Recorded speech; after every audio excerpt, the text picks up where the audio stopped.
Growing tensions in the Middle East have sparked a new and controversial debate in the United States as some political figures begin describing the confrontation with Iran in religious terms.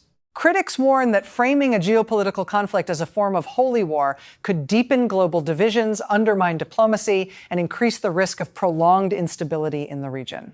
The controversy emerged after comments from several American political leaders who suggested that the struggle against Iran and its allied militant groups should be understood not only as a strategic or security challenge, but also as a broader ideological and religious battle. Among the most notable voices was U.S.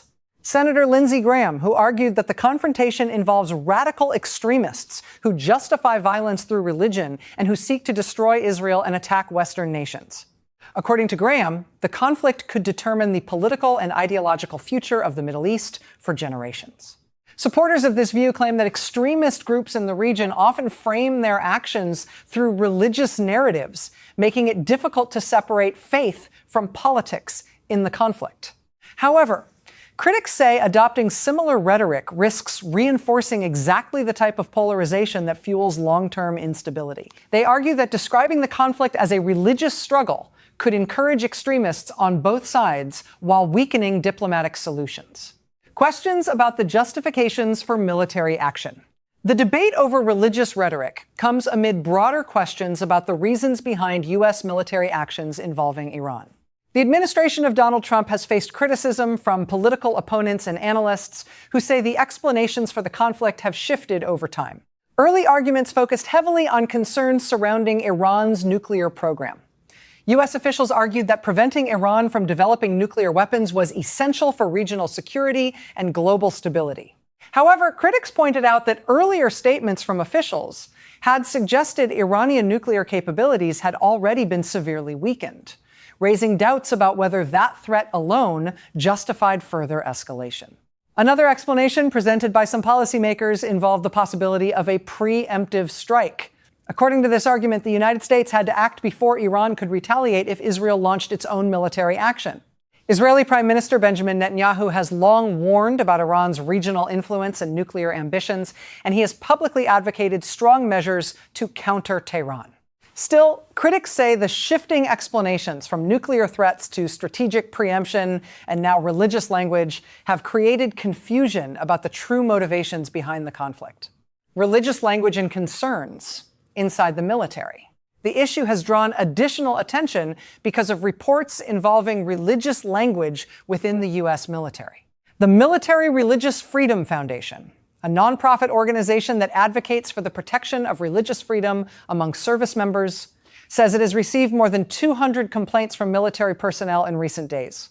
According to the organization, some of the complaints describe briefings in which commanders allegedly referenced religious themes or suggested that the conflict could be part of a larger divine plan. In one reported case, a service member claimed a commander cited passages from the biblical book of Revelation and spoke about the possibility of an apocalyptic battle, sometimes associated with the concept of Armageddon.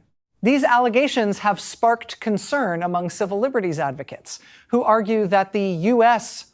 military must remain neutral on matters of religion in order to protect the diverse beliefs of its personnel. American troops come from a wide range of religious and non-religious backgrounds, and official military policy emphasizes that no service member should feel pressured to adopt or support any particular faith. At the same time, supporters of religious expression argue that individuals, including soldiers and commanders, are entitled to personal beliefs, and that references to faith do not necessarily mean policy decisions are being driven by religious ideology. Christian nationalism and the political debate. The broader controversy has also revived debates over the role of religion in American politics. Some critics say that elements of the Christian nationalist movement have increasingly influenced political rhetoric in recent years. Figures such as Mike Johnson, the Speaker of the U.S. House of Representatives, have spoken strongly about the ideological threat posed by Iran and militant groups in the region. Johnson and others argue that Iran's leadership openly calls for the destruction of Israel and frequently portrays the United States as a hostile power.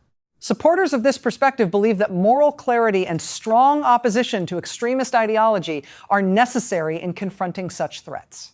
Critics, however, argue that mixing religious language with foreign policy risks oversimplifying complex geopolitical conflicts.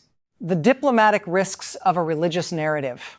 Many analysts warn that framing international conflicts in religious terms can make diplomatic solutions far more difficult. Political disputes can sometimes be resolved through negotiations, compromises, or strategic agreements. Religious conflicts, however, tend to involve deeply held beliefs that are much harder to negotiate.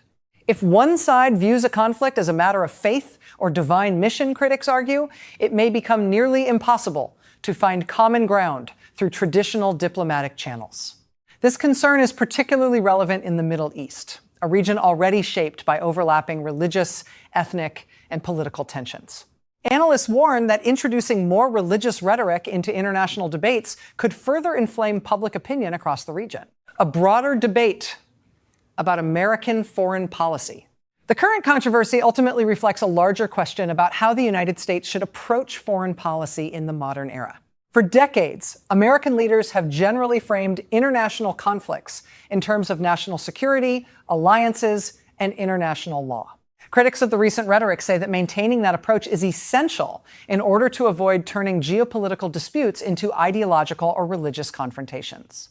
They argue that diplomacy, international cooperation, and strategic planning should remain the primary tools for addressing global conflicts. Supporters of stronger rhetoric, however, believe that ideological clarity is necessary when confronting regimes or groups that openly frame their own actions through religious or ideological narratives. As tensions between the United States, Israel, and Iran continue to evolve, the debate inside Washington is likely to intensify. Whether policymakers ultimately emphasize strategic diplomacy or ideological confrontation may play a significant role in shaping the future stability of the Middle East and the role the United States chooses to play in it.